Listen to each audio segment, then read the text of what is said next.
नमस्कार। कभी ऐसा सोचा है कि जैसे पुराने जमाने के बाद मतलब प्राचीन भारत के बाद हमारे देश में वो जो दर्शन और गहरी सोच विचार की परंपरा थी वो कहीं रुक सी गई थी, मतलब एक खालीपन सा आ गया था। पर सोचिए क्या हो अगर हम कहें कि एक पूरा दौर था, मान लीजिए लगभग 1450 से 1700 के बीच, जब भारत में तर्क, बहस, नए विचारों का एक तरह का पुनर्जागरण हुआ। एक ऐसा दौर जिसे अक्सर इतिहास की किताबों में मतलब नजरअंदाज कर दिया जाता है। आज हम जिन स्रोतों पे गौर कर रहे हैं वो जुड़े हैं जोनार्डन गनेरी की किताब the lost page of reason, philosophy in early modern India 1450 to 1700। Hindi में कहें तो विस्मृत विवेक युग, और हमारा मकसद है इस खोए हुए या कहें कि भुला दिए गए बौद्धिक दौर की कुछ अहम बातें समझना। हाँ बिल्कुल, और गनेरी का जो सबसे अहम दावा है वो यही है कि ये जो दौर था ये ठहराव का नहीं था, बिल्कुल नहीं, बल्कि एक जबरदस्त बौद्धिक हलचल का, एक उथल पुथल का दौर था। अच्छा।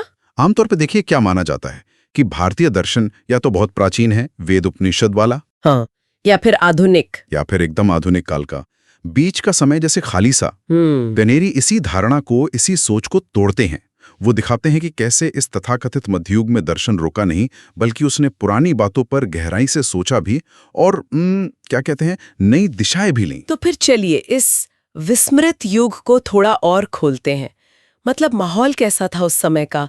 जाहिर है बड़े राजनीतिक बदलाव तो हो ही रहे थे। बिल्कुल। मुगल साम्राज्य का विस्तार था, दूसरी तरफ कई क्षेत्रीय ताकतें भी थीं। तो क्या इन सब चीजों का विचारों पर असर पड़ रहा था? हाँ, बिल्कुल पड़ा। गनेरी यही समझाते हैं कि ये सिर्फ उथल पुथल का दौर नहीं था, बल्कि अलग अलग संस्कृतियों के मिलने का, उनके संवाद का भी दौर था। विचारों का लेन देन बढ़ा। अच्छा। और ये सिर्फ संस्कृत पंडितों तक सीमित नहीं था, ये भी एक जरूरी बात है।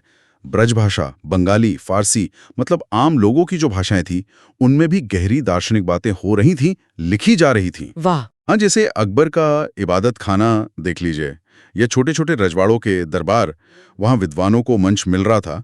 तो एक तरह से नए विचारों के पनपने के लिए जमीन तैयार हो रही थी। अच्छा, तो ये तो हुई माहौल की बात। अब अगर दार्शनिक मुद्दों पर आए सीधे सीधे, तो गनेरी की किताब में सबसे चौंकाने वाली या सबसे अहम बात क्या लगती है आपको? मेरे ख्याल से जो सबसे अहम बात उभर कर आती है वो है उस दौर के दार्शनिकों का रवैया, उनका एटीट्यूड। वे देखिए प्राचीन ग्रंथों का, गुरुओं का सम्मान तो करते थे, इसमें कोई शक नहीं। हाँ, वो तो स्वाभाविक है। लेकिन उनकी हर कही बात को आंख मूंद कर मान नहीं लेते थे। ये खास बात है। वो तर्क की कसौटी पर चीजों को परख रहे थे। गनेरी इसके लिए संवाद शब्द इस्तेमाल करते हैं, संरक्षण नहीं। मतलब परंपरा से बातचीत चल रही थी, उसे ज्यों का त्यों दोहराया नहीं जा रहा था। ये बहुत दिलचस्प है। मतलब श्रद्धा भी थी और साथ में सवाल पूछने की हिम्मत भी। जी। क्या इसका कोई ठोस उदाहरण दे सकते हैं? जरूर जरूर। नव्य न्याय धारा को ही लीजिए। नव्य न्याय। हाँ, ये वो दार्शनिक थे जो तर्कशास्त्र पर और ज्ञान कैसे मिलता है, मतलब एपिस्टेमोलॉजी, इस पर बहुत बारीकी से काम कर रहे थे। जैसे रघुनाथ शिरोमणि का नाम आता है, उन्होंने अनुमान कैसे लगाया जाए, इन्फरेंस, या किसी चीज की परिभाषा, उसके लक्षण क्या होते हैं, इन पर इतनी गहराई से काम किया कि वो आज के मॉडर्न लॉजिक जैसा लगता है कई मायनों में। अच्छा। मिसाल के तौर पर उन्होंने अभाव की अवधारणा का विश्लेषण किया, मतलब एब्सेंस, किसी चीज का न होना भी ज्ञान का स्रोत कैसे बन सकता है। ये सिर्फ किताबी बहसें नहीं थी, ये समझने की कोशिश थी कि हम दुनिया को, यथार्थ को ज्यादा सटीकता से कैसे जान सकते हैं।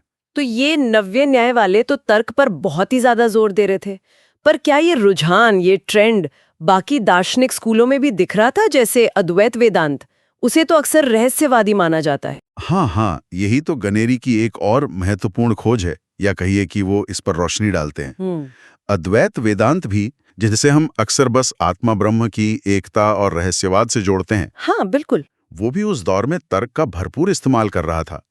बंगाल के कई अद्वैत विचारक थे जिन्होंने माया की अवधारणा, हाँ, दुनिया भ्रम है, हाँ, कि ये दुनिया भ्रम है या इसकी असलियत क्या है, इन जटिल बातों को समझाने के लिए और जो विरोधी थे उनके तर्कों का जवाब देने के लिए न्याय दर्शन के तार्किक उपकरणों का इस्तेमाल किया। उन्होंने बौद्ध मत से यहाँ तक कि इस्लामिक दार्शनिक विचारों से भी संवाद किया।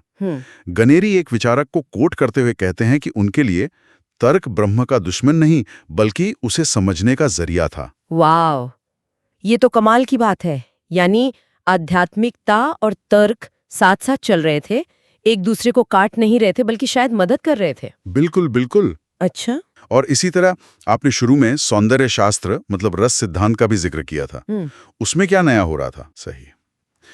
गनेरी बताते हैं कि इस दौर में रस सिद्धांत पर भी नई और दिलचस्प बहसें छिड़ी। रस सिद्धांत क्या है?